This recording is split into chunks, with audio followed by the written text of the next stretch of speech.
యాదాద్రి భువనగిరి జిల్లా కేంద్ర ప్రభుత్వం జీఎస్టీని తగ్గించడంపై వర్తక వ్యాపారులు హర్షాన్ని వ్యక్తం చేశారు. ఈ మేరకు ప్రధానమంత్రి మోదీ చిత్రపటానికి పాలాభిషేకం చేశారు. ఈ సభకు బీజేపీ రాష్ట్ర అధ్యక్షులు రామచంద్రరావుతో పాటుగా మాజీ పార్లమెంటు సభ్యుడు బూర నరసింహ గౌడ్, ఎమ్మెల్సీ అంజిరెడ్డి, రాష్ట్ర నాయకులు కాసం వెంకటేశ్వర్లు, వేముల అశోక్, వర్తక వ్యాపారులు పాల్గొన్నారు.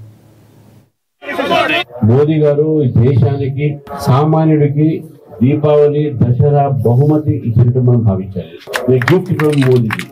మీకు గుర్తుంటుంది, చాలా మంది ఇక్కడ వర్తకులు ఉన్నారు కాబట్టి ఒక వస్తువు కొనాలంటే ఆ వస్తువులో ట్యాక్స్, ఆక్సైడ్ ట్యాక్స్ ఉంటాయి, తర్వాత సేల్స్ ట్యాక్స్ ఉంటాయి, ప్రొఫెషనల్ ట్యాక్స్ ఉంటాయి, ఆ ట్యాక్స్ ఉంటాయి, ఈ ట్యాక్స్ ఉంటాయి.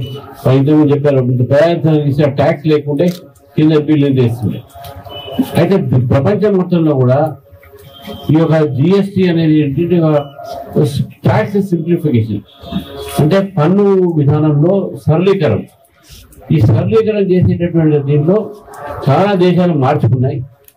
కానీ ఏ దేశంలో కూడా మార్చుకున్నటువంటి ఒక ప్రభుత్వము ఆ పార్టీ నెక్స్ట్ టైం ప్రభుత్వం రాలే. ఎందుకంటే చాలా మంది ప్రజలకు ఈ ట్యాక్స్ సిస్టమ్ అర్థం కాక ఆ పార్టీకి ఓటెక్కిపోయింది.